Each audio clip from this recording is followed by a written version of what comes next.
Hi guys, I'm Randy, and today on BRStv we're taking a look at one of the only continuous duty peristaltic dosing pumps currently available that is specifically geared towards our hobby and applications where you need a pump that's capable of running 24/7. Today we'll show you what this continuous doser is all about, show you what it comes with and how you can use it for your system, as well as walk you through some easy steps for calibration, ongoing use, and maintenance. A vast majority of peristaltic pumps or dosing pumps in our hobby are intermittent duty pumps, often designed to run a few to around 1,000 hours before being replaced, meaning that they're only really designed to be on a few minutes to a couple hours per day.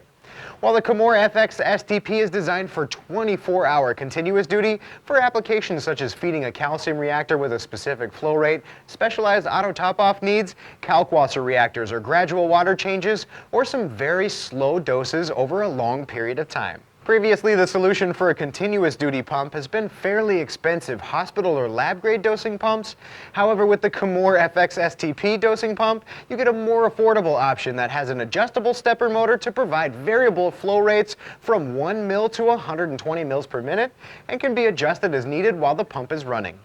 Along with the ability to dose continuously over longer periods of time, the Kamoer doser has calibration settings built in, so you can verify that it's providing the same and consistent accurate dose at all times. On top of that, as compared to other medical grade or laboratory grade continuous duty pumps that can take a significant amount of real estate, the Kamoer pump is a very compact comparatively at only 3¼ inches by 5 inches. Let's take a look at what you'll get with your Kamoer dosing pump, which includes the pump that I mentioned has a very small footprint with dimensions that measure right at 5¼ inches long from front to back, 5 inches tall, and just a touch under 3¼ inches wide.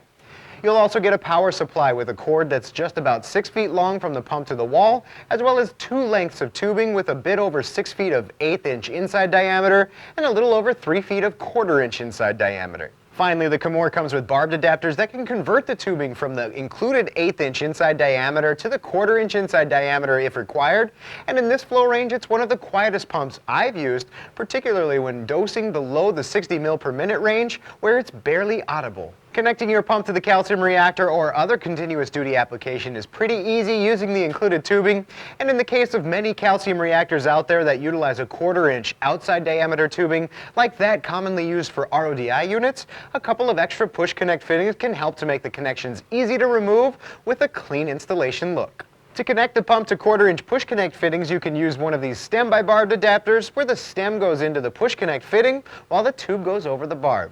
If your application has different sizes of fittings, you may need to play around a bit with the different size plumbing fittings like these, which should get the job done in most cases. All that's left for installation of the dosing pump would be the placement of the pump within the vicinity of your reactor or other equipment, which Kamoer recommends installing the pump no more than 8 feet away in order to get optimal performance and the most accurate and consistent dose due to the possibility of head pressure loss. Moving on to setting up and using your Kamoer continuous duty pump, there's really only 2 functions to set up before you're ready to start dosing. The first thing we'll want to do is calibrate the pump using the calibration mode, which you can find by turning the knob after initially plugging it in. Calibration is simple where you'll need to prime the line, select your desired calibration volume, push the adjustment knob to start the 60-second timer, then when the timer is complete, enter the amount that the pump actually dosed and you're done. For the best accuracy and even more finite adjustment, it's best practice to run the calibration again. Along with that, you'll want some sort of graduated cylinder to accurately measure the dose,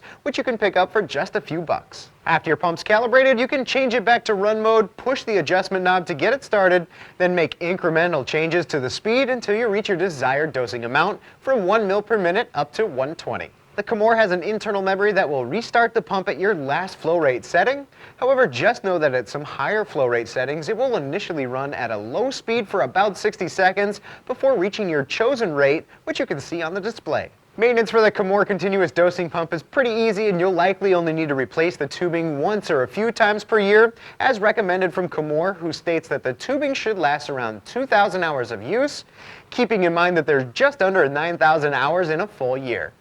To change out the tubing, simply loosen the retaining screw, uncouple the tube holding bracket, and pull the old tubing out and swap it out with the replacement. Outside of that, there are replacement heads available should you need to swap them out, and we recommend occasionally recalibrating the pump to make sure that it's providing the same accurate dosage, which only takes 60 seconds to complete. Depending on your application, there's not much to accessorize your dosing pump with. However, as I mentioned earlier, you will likely want to pick up a graduated cylinder for calibration, like these that come in 50 mils up to 250 mils. However, it's probably best to choose one that closely matches your desired calibration volume, like the 50 mil for calibrating below 50 mils. Along with that, if you'd like to convert your pump to push connect fittings, as I demonstrated earlier, the easiest way that I've found to get it done is by using these stem by barbed adapters and a couple of push connect unions to connect the stem to a more rigid tubing that's common on many calcium reactors. Thanks for watching, and if you have any more questions that we didn't answer here, feel free to give us a call, send us an email, or hop on a chat. See you next time on BRS TV.